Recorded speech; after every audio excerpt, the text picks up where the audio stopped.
have some fun today, and the fun will increase because I finished writing the rest of these intros about 5:30 this morning after about 3 hours of sleep. Are you all ready for a little story time? This is in my translation of the Bible. I've got about 30 of them at home. In the beginning, God created the heavens and the earth, the lights in the skies, the firmaments and the vast waters, the vegetation and all living things upon the planet. On the sixth day he rested, and while he rested, content with the work he'd done, his guard was down. And there arose a man from the land of Ra named Aron, who stood up and shouted out in a thunderous voice, "Bullshit. This is not the way it happened." Aron Ra came to fame as an atheist vlogger from Texas. That's a video blogger, by the way, with his brilliant 15-part YouTube series, The Foundational Falsehoods of Creationism. I've seen them all, and they're absolutely brilliant. He's a well-known and respected face in the freethought community, is co-host of the Magic Sandwich Show, and has appeared as a recurring guest on the Atheist Experience with Matt Dillahunty and the Thinking Atheist podcast. He's also a highly skilled and feared debater who recently took on and dismantled famed evangelist and creationist apologist Ray Comfort, co-host of the Trinity Broadcasting Network television show The Way of the Master with actor Kirk Cameron. No, that is no villain from a Robert E. Howard Conan novel that you're seeing, though he does have the power to snap you in two, armed only with a genius intellect, a degree in geoscience, and just 1/8 of a teaspoon of reason.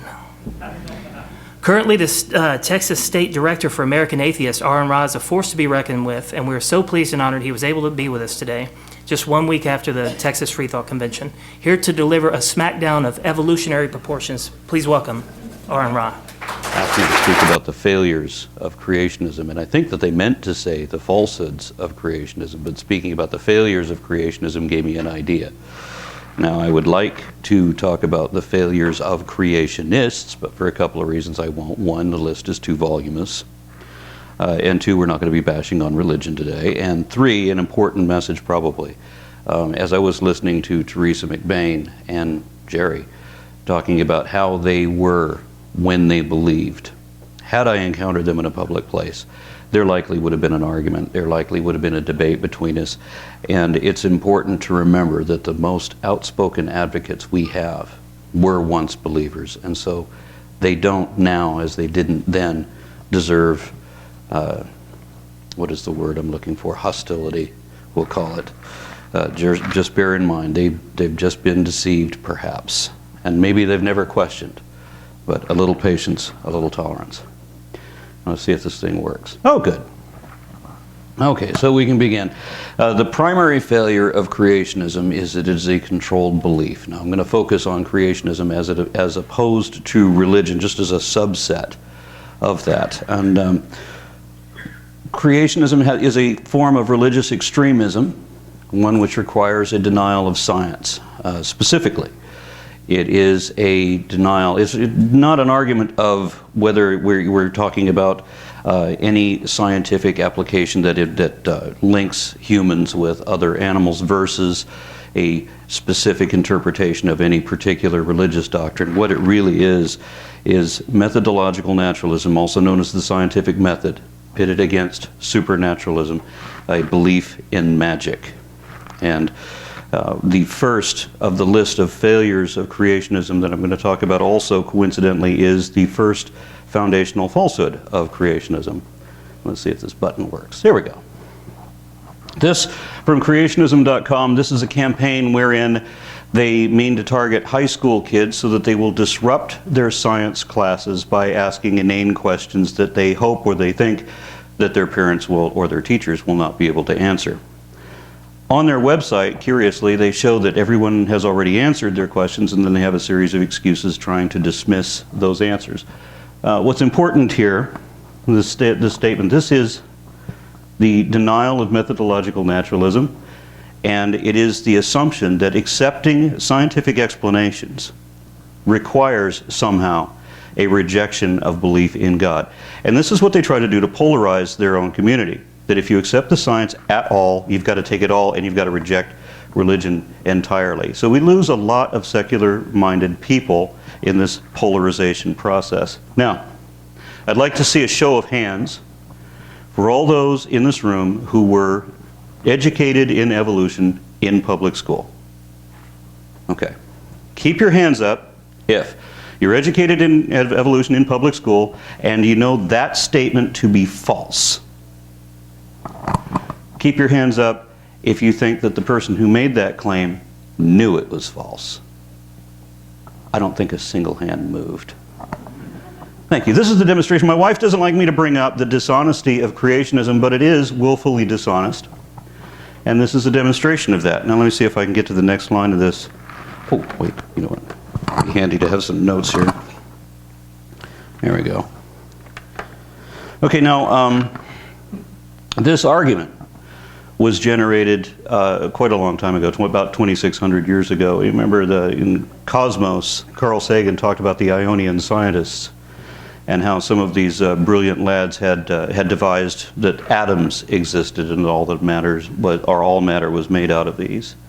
And one of them, Anaximander, I think it was, had even concluded that all life was related, and he postulated some form of evolution, though the details are sketchy and what we know of it is very sparse. Possibly he looked at the mutations of tadpoles into frogs or something like that, and then compared that to fish and salamanders, lizards and mice and so on. So, I'm ready for this next one. That happened at around 600 BC, and curiously, at about the same time, you had the early formations of Judaism and Buddhism and Taoism and Zoroastrianism, all at about the same time. And now the conversation between Lord Krishna and King Arjuna was supposed to have happened 5,000 years ago, if you believe the Hindus, but there's elements of the Bhagavad Gita that throw the context into the same period, so roughly 600 BC. The statement from Lord Krishna here could be addressing these Ionian scientists. The persons of the demonic nature say the entire cosmic manifestation is unreal, without a creator, without a supreme controller, without cause. And look at the explanation he's got. Originating from natural cohabitation due only to lust, no more than this. So, here we have somebody objecting to the natural methods in favor of divinity. It has to be all supernatural. It cannot be natural. And obviously there's some relation to evolution here. They seem to have a concept of it. Now, the second failure of creationism, if this works, where? There we go. Yep. I'm glad it goes backward. Okay. Incredulity. Does this look like Ray Comfort? Okay. I know so many people that take this exact stance in any kind of religious debate or any kind of a science debate. The game is not to understand it. I don't understand it, and I need to protect my kids from understanding it. It's an interesting challenge I've made to many, many people, that if you'll allow me the time necessary to do it, because it involves an education, I will be happy to teach you evolution in such a way, very briefly as possible, that you will understand that it is a fact, and you will be an evolutionist, regardless whether you continue to believe in a God or not. You will be an evolutionist from that point to the rest of your life. And so far, only one person has ever accepted that challenge. Every time I say, I can prove it, we go through these, a handful of exchanges, maybe a dozen or so. I ask you a series of questions, you provide your answers, you'll get to understand it, I'll explain these things, you will accept evolution. The only person to ever accept that challenge married me. Now, it's part of that is, if I don't understand it, it can't be true. That's part of incredulity. The other part of incredulity is, does this work? Okay. God of the gaps. Anything we cannot explain, therefore God did it. They assume that this is the default position, somehow. The thing that they are arguing for, that they provide no evidence for, is what we must assume there is. If we can't provide evidence to the contrary, it's a complete reversal of the burden of proof. And let's see, one of the problems with this, and there are several, is that, first of all, if we don't explain anything, if there's something that we don't explain in science, it doesn't mean that God did it. I don't understand it, therefore magic.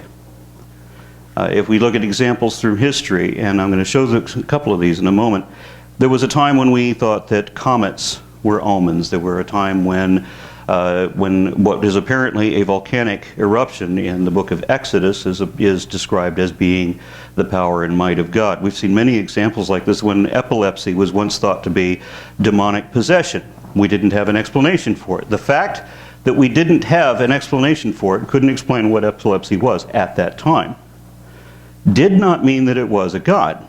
And I'm going to show some other examples as we get on. Let's see. And the other problem that they have with this is that theirs is not the default position. I'm hating this remote. Okay, so there's not just the one God. And there's not just the one religious perspective either. When I made my slow and arduous transition from the culture that I was raised in, which is, of course, Christianity, to the position I now don't hold, one of the many stages in that, I went through a sort of a neo-paganism, and I'm exploring and experimenting with different ideas, and I'm treating them all scientifically. I'm thinking that, or I was thinking for a long time, that there was some scientific evidence for supernatural things. I believed in some of the films that I saw of the people moving the magnets with their hands. I thought for a long time that Kirlian photography was real, and some of the stuff that you see in the pseudo-documentaries and such of what people can do, I thought there was some substance to that once upon a time. And I tried to come up with hypotheses for how life, physical life, could be interrelated with the supernatural element, and I came up with these. The one idea that I really embraced was, imagine that you have a clay sculpture, and you make the clay sculpture by adding water, and you mix the clay together and you form it, and it's only fluid when it's got the water in it, and so that represents life. And that when the water ebbs out of that, of course it dries up and it cracks and it falls back away, and it goes, ashes to ashes, dust to dust. And where does the water go? The water goes, evaporates back into the hydrosphere, which in my analogy is a biosphere. And so this is how I envisioned the supernatural element of life force. I thought that we would be brought back into the biosphere, into the oneness, how you become one with all things. It created a sort of an interesting thing about reincarnation, though, because if you die, imagine pouring a glass of you into the ocean and then trying to scoop it back up again, and of course you're not going to get all of you. You get some of you and some of lots of other little things too. So you could be reincarnated at one moment from mold, grass, spores, fungus, trees, crabs, flies, a number of other things, a couple of other people, and bits of yourself, but not whole you. So that was a perspective that I had once upon a time. That's just one of many. Lao Tzu created a wonderful analogy that now seems to parallel what the string theorists are talking about, the origin of the universe as being a collision of great brains or cosmic membranes. Lao Tzu said in the Tao Te Ching that your universe was created by a collision of light and dark forces. So the Christian aspect of God is not necessarily the default, and I'm probably going to talk about a couple of others here as we move along. Hey, Aron. What? On the remote, you can use either the keyboard or point your remote at the bottom of the laptop. Either one. The bottom of the laptop. You can use a return key or, yeah. I love getting some tech support in front of a whole audience. Thank you.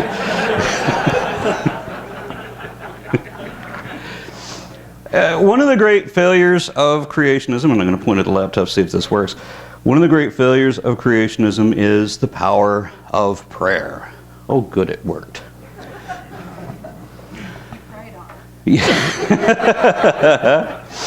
Yes, now, as a personal aside, and I will probably regret bringing this up, but when my own granddaughter was going through repeated trials of chemotherapy for leukemia, well-meaning coworkers came to me many times offering to pray for me. And at one point, I had just lost patience with it, and I said, look, with all due respect, and I love you, but you may as well write a letter to Santa. Because that's literally what that means to me. Imagine a child coming up and telling me that she's going to write a letter to Santa, and that Santa will make the leukemia go away. That is how much comfort your prayer does not bring. Because I've noticed somehow that the prayers never seem to take effect until the chemo starts flowing. Now, as we mentioned, once upon a time, when we didn't have scientific explanations for everything, we had, for example, we did not have the germ theory of disease. Now remember, germs are a theory. And I trust that the people in this room understand what that means. All diseases of Christians, and I wonder why it's only diseases of Christians and not other people, but all diseases of Christians are to be ascribed to these demons. Chiefly do they torment freshly baptized Christians. Okay, so getting baptized causes disease. Says something about the quality of their water, doesn't it? Yea, even the guiltless, newborn infants. This is St. Augustine. This was a pinnacle of wisdom in his day. Can you imagine how awful it must have been to live then? Now, if we move forward, I think roughly 1,000 years, we get this brilliant piece of work. This is the founder of Protestant Christianity. Idiots, the lame, the blind, the dumb are men in whom the devils have established themselves. All the physicians who heal these infirmities, as though they proceeded from natural causes, are ignorant blockheads. This is an example of Ken Ham of his century. And laughingly, the note down below there, this was somebody that used to post against me in talk.origins and alt.talk.creationism, and he also posted against P.Z. Myers too. And he actually believed this kind of nonsense. He once tried to take me on in a moderated debate, which would have been my first debate, but he backed out of it, saying that to argue with me was to be like arguing with Satan. And so he backed up because he would not deal with the devil. So, let's see. Now, another failure of creationism is this whole morality issue. Now, why is this a creationism issue and not a religious issue? It's not about whether you believe that the world was created. It's not about whether you believe in original sin. There are a lot of Christians that I've encountered, and a lot of other religious people who believe that you have this judgment going against you depending on your acts, depending on how you behave, that that's the way it should be. And by rights, if there is a system of judgment at all, that is what it should be. But we are judged, according to the forms of religion that I'm most familiar with, we are judged not by whether we are good or bad. It does not matter how evil we are. We can be forgiven for any sin. All that matters is that we believe.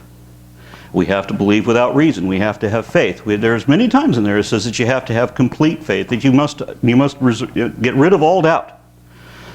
And I was criticized for rendering faith this way, despite the fact that every former theologian I meet describes faith in much the same way. Jerry DeWitt, Dan Barker, and so on. They all give the same description, but when I give the same description that they do, well, then I'm misrepresenting the religion, and that it shouldn't be that way at all. And things just suddenly got really loud. There's probably some things we could talk about Pascal's wager in here too, because you want to talk about, you know, how God can be universal when he can't even somehow be global. Pascal decided that it was better to believe and therefore be saved, and, you know, playing that, you know, the safety card. But if you accept Jesus and you accept his wager, then what happens if it's not actually Jesus, it's the God, but it's actually Allah, or rather Yahweh, since they're both essentially the same thing. They're Jesus' daddy, which in Isaiah 45 says, there is nobody else but me, and no one sits beside me. And then later Jesus comes along and says, well, I sit beside God. And we have a small contradiction here. And then God says, no, I am both good and evil. I created everything, and there is none beside me. And Jesus says, nobody gets to God but me. And God says in the first commandment, thou shalt not worship any other gods before me. So then you have Jesus say, I'm before God and I'm on the only way. So if you accept Jesus, you are pissing off the Father God, according to two different religions. So you're outnumbered here. And then oddly enough, if you're atheist and you don't believe, well then absolutely nothing happens. You die just like you're supposed to. You just die completely, both in the body and the soul. You just die just like everything should eventually. If you're Hindu, you might come back. I'm not talking zombies, but something else going on there. And until you get faith, and then you can be taken out of the cycle and then put in some other place. And the whole morality issue again falls apart when they want And I've seen Answers in Genesis do advertisements like this where they talk about the evils of evolutionism, and they call evolution a religion, and they accuse us of being doing such horrible, terrible things. And obviously they've never read their own storybook. And I read passages out of their storybook to them because for some reason a lot of Christians won't read the Bible. And when you read passages out of it, very often I've been told that it doesn't say that. And when I walk over with the passage, I get, it doesn't say that. Okay. I've literally gotten that response. People won't look because they know it's there. Now, the next failure of creationism is where they accuse evolution of being religion. You know, it is equivocation, a combination of equivocation and projection, taking all their faults and trying to put it onto you. It's, you know the old saying, the pot calling the kettle black? In this case, I think it's the pot calling the silverware black, because they keep putting onto us things we will not share. Evolution is a religion, of course. Science relies on faith, just like religion does. I got an article that was written about me today that tried to tell me that I was misrepresenting Christianity because science also relies on faith, and that science is required to believe that 2 + 2 = 4. Are you not required to believe that? No, you're required to prove it. Science is biased, just like religion is. Well, actually, no. Scientists, being human, understand that every human has biases. And we understand that the worst science is that which is biased. And that's why we have a peer review process, and that's why we have evidence-based postulations where you cannot say that anything is true. You can't even say that anything might be true until you have evidence showing that at least the circumstances are favorable. You certainly can't say that anything is true unless you can show that it evidently is true. It doesn't matter how hard you believe it. If you say, I believe X, and you don't have evidence behind it, you've destroyed your own reputation as a scientist. If you say further, you know, not just that you believe X, but that X is so, then you would be a fraud in every context except religion, where somehow fraud equals revelation of absolute truth. There is no evidence for evolution, Big Bang, abiogenesis, etc., so you all believe it on faith. But there is evidence for creation, the flood, and God, etc. And religion is reasonable, just like science is. That was the article that was written about me today, trying to talk about how reasonable religion is, where you have to believe this or you're going to be burned in hell. And you will receive unimaginable rewards if you just buy our nonsense without question. And neither the carrot nor the stick will actually have to be produced. We don't have to substantiate either one. Just believe me, because I said so. And religion can be confirmed empirically, just like science. This is where you get into the creation science empiricism, which I'm going to avoid today. I had a whole lot of extra stuff on that, but I don't want to keep it going too long. And of course, creationism is scientific. This one I'm going to attack just a little bit, if I can get the button to work. Okay. This I got from, I think it was from Answers in Genesis, but this is an example of the division that they try to come up with for microevolution versus macroevolution, because we do see evolution happening all the time, and they can't deny the evolution that we see all the time, so they have to deny the evolution that they won't see at any time. And what they don't see ever is anything ever being created. Now, we do have people arguing about quantum mechanics and matter popping in and out of existence, but we don't have complex systems and animals being poofed out of nothing. We don't have situations like Star Trek where you have somebody has psychic powers and so they demonstrate them and measurable, and everybody can see that Spock is actually doing this, and we're finding out useful data from this, and this can't be faked. You know, I mean, there's lots of things. If these things actually existed, we would be able to demonstrate it. We would be able to show it. But we don't. And so this guy is saying that we don't see evolution, but we do actually see evolution, and we have a good idea of how it works. We have many ideas about how it works. Now, this, of course, is microevolution. This is variation within species, and this creationist would argue that you don't see new species evolve, but of course we do. We've actually got examples of dozens of cases where we've had new species evolved under direct observation, both in the lab and in naturally controlled conditions in the field, and we get more all the time. One of the things that I think has been a huge revelation for me was when I got out of the popular press and started reading peer-reviewed work, because and there's more coming in all the time. When I did my video on the 8th Foundational Falsehoods of Creationism, I wanted to talk about beneficial mutations, which is another thing that creationists say that we don't have. And I picked a handful that I had gotten from the news media. And I chose it from the news media because I wanted it to be readily accessible, something that would be easily looked up. When you try to look up scientific documents, sometimes the source that you're going to will only allow you to read the abstract if you can find it at all, or you need to do a login. Science is not doing themselves any favors by making the information difficult to get. It's already difficult to understand for most people. Don't make it hard to find. But concordance and other PhD specialists start bringing me news articles, or not news articles, but peer-reviewed work that they happen across when I ask specific questions on practically anything. They have brought me a number of articles on, and I should have included them here probably, but there were several that I gave in an earlier speech where a defect in our fundamental primate genes, genes that we share with all other primates, a defect in these handful of genes has resulted in our jaw diminishing in size and strength and being concordant with the enlargement of our brains. For example, so regulatory genes shared by all primates turned off in us, deactivated, disabled, damaged, are largely what influenced what we are. So this was not an example of new information. Strangely, we are broken primates, and this is why we are so good. Go figure that out. Well, we don't have examples of beneficial mutations and natural selection. Yes, we do. We have many, many, and we understand more than just natural selection now. We also have a good idea on genetic drift and other aspects like sexual selection, which Victorian England wouldn't have granted. They wouldn't have imagined that the way that females choose mates could have as much influence as it does, and other sexual applications as well. So then they argue that, well, we don't have any transitional species. I say, well, yes, we do. We've got hundreds of them. And I try to show some examples. If you understand taxonomy, you'll get it. But people will always say, well, this is a new species of fruit fly or something like that, and it's still a fly, not having any concept of taxonomy. Well, then they said, we don't have any, what happened to the missing link? How come you never found that? We did, and we did, and we did, and we did, and we did, and we did.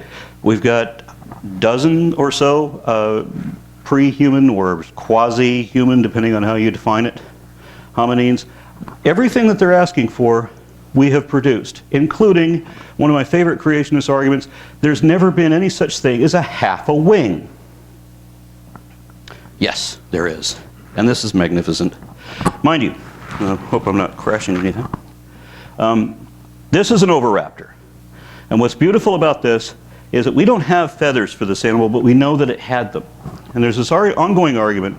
Why people argue this, I can't imagine. Whether dinosaurs were warm-blooded or not. This animal is sitting on a clutch of eggs, and he didn't steal them because we've taken these eggs and we know that these are oviraptor's eggs. Why are the arms draped over it like that? The animal's body is not big enough, doesn't contain the fat necessary to cover these things up. There's only one way to insulate those eggs, and that's with short half wings. Exactly the way chickens do, because chickens have half wings. Now, this is from a velociraptor, and I'm just crashing this mic all over the place, shouldn't move around a lot. But up here we have a detail of the two bones up at the top. These are the velociraptor, and you can see the 6 regular intervals where you have quill spears. You can tell where the feathers were anchored in the living velociraptor. Completely screws up your impression of Jurassic Park, doesn't it? As compared to a turkey vulture where you have the same kind of structure. It's just a little bit more advanced because the turkey vulture actually flies, the velociraptor didn't. And so Jurassic Park probably wouldn't have looked as terrifying if they'd been more accurate with their renderings. Isn't that hilarious? So they say, okay, well, you've never had any vestigial structures, no vestigial limbs. Well, Yeah, we did. This is my own beloved bird. His name is Germ. I had him for 3 years, and my neighbors complained a lot, and I had to turn him over to a petting zoo. But this, as you can see, is this is not a wing. This is an arm, okay? And down here, I don't know if you can see it, but this is a claw. A single finger ending in a claw. And what's fascinating about this is there's no muscles controlling that arm. He cannot move them except in the expansion of his ribs and breathing, and that's it. Now, a vestigial limb does not necessarily mean that it is useless. It can mean that the original function is diminished. It can mean that it's adopted an entirely new function. But vestigial means that you have to start with what you had and adapt it accordingly, or it will trail away in disuse, and that's what happened here. This is equivalent to a Tyrannosaur's arm, except that a Tyrannosaur, I think, could actually do something with his arm. Germ was utterly useless with his, so what's the point of the claw? No possible use in defense. So, everything that the creationists asked for, we produced, if it was something that evolution actually needed. So, creationists argue that evolution is just a theory, it's not a fact. These are the facts of evolution. These are things that we can demonstrate are definitely true. These are things we don't just believe. These are things that are not just opinions. These are the things that we know and can show anybody that wants to challenge us. That evolution happens, we know that it happens. And it's not just micro, it is macro. We've demonstrated both. We know the processes, we know the mechanics of it, we know the natural selection, the sexual selection, and so on. We know that in classifications of taxonomy that birds are dinosaurs. They're not just descended from dinosaurs. They still are dinosaurs in the same way that you are still apes, you're still primates, you're still mammals. You don't ever grow out of your ancestry, and that's one of the great arguments that creationists like to use, but it's still a fly. Well, of course it is. But a fly is still an insect, and so is a praying mantis. So how are they related? Every animal on Earth has obvious relatives, whether extant or extinct, and this includes a lot of other non-animal life forms too. You can trace their lineage. Genetically, you can trace their lineage through the fossil record. We've got everything showing that what we believe is actually demonstrable. It's variable. It's real. We can show that what we believe is real. So what can the creationists show to present that there is a there? What is it how does creationism fail? Here are the facts in support of creationism. There you go. I'm not kidding, that's it. I welcome anyone to come forth and present to me something that they actually know.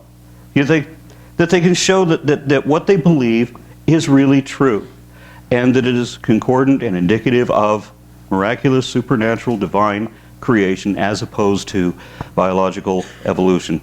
The best you will ever get is something like, say, this. And of course, these only ever show up as man-made frauds. And living in Texas, we have a few of these. We have a guy named Dr. Carl Baugh. I'm not sure what mail order catalog he got his doctorate from, but we know it didn't come from an actual degree. He's been implicated in a number of homemade Bigfoot kind of things for false footprints in Glen Rose, Texas, and that sort of thing. So we get a lot of those sorts of things. And we're never going to get any actual evidence for creationism, I don't think, until about this date.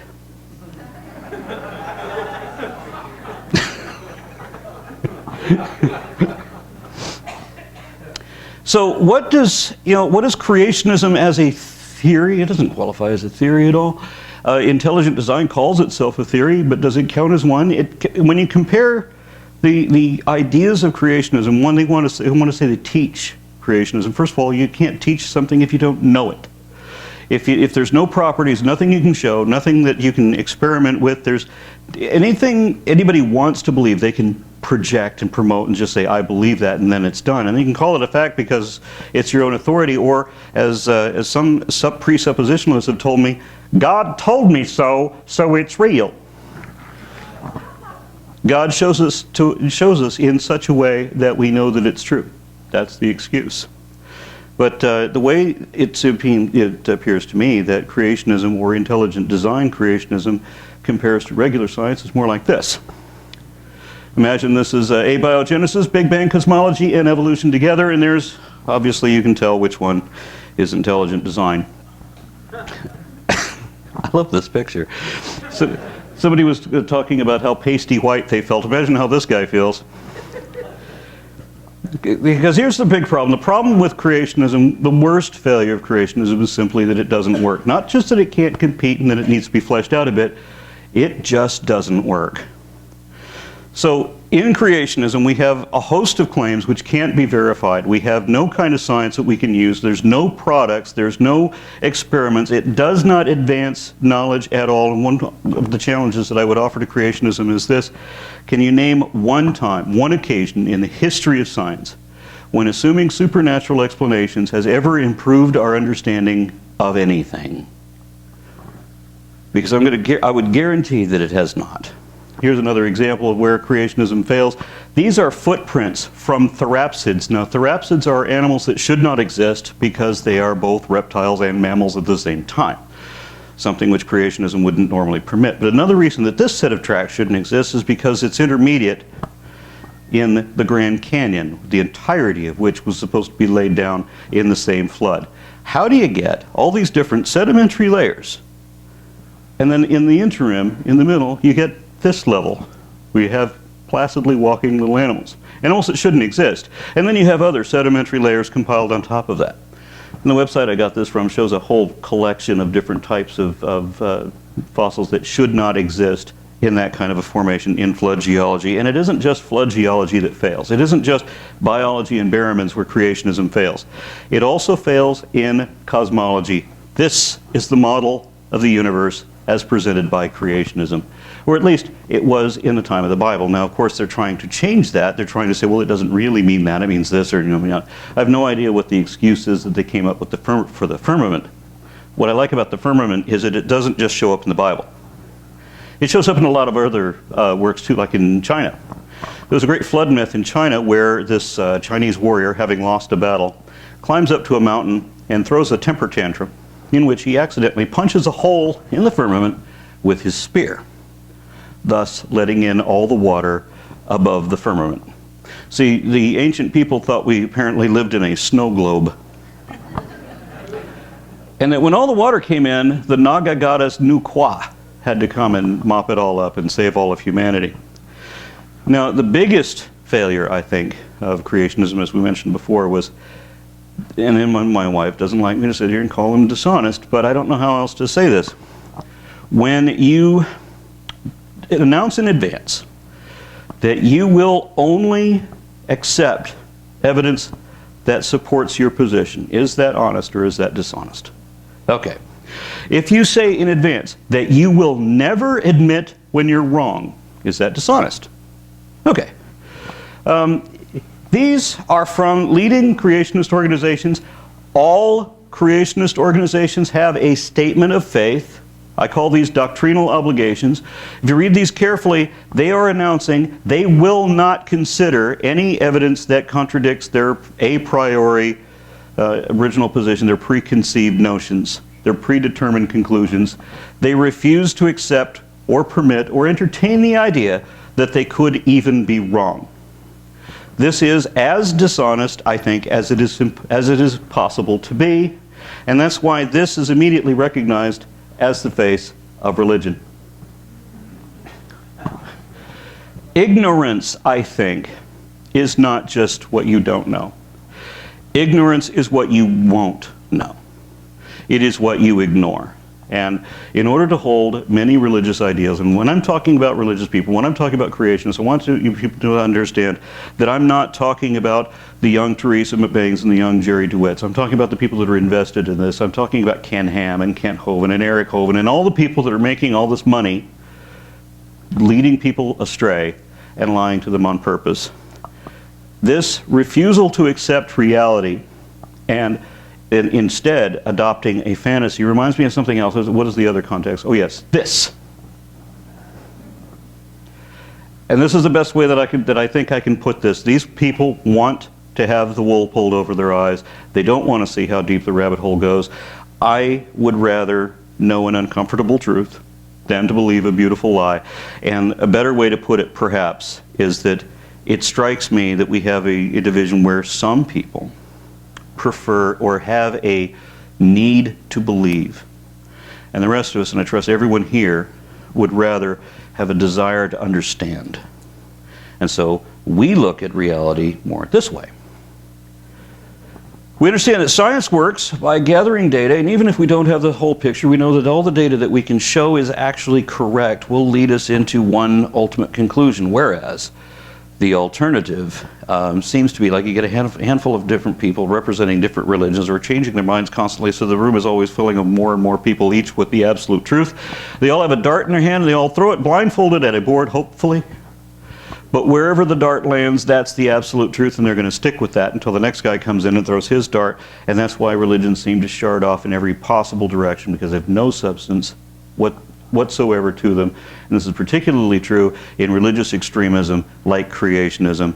And here again to remind you of our philosophy and how we avoid this, how we avoid the biases, and how we seek truth instead, because I was criticized for not loving truth. This sentiment.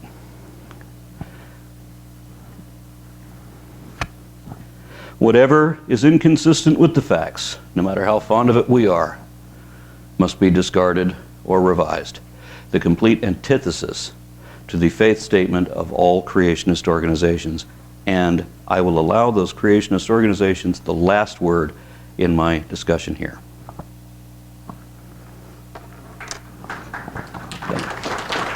Thank you.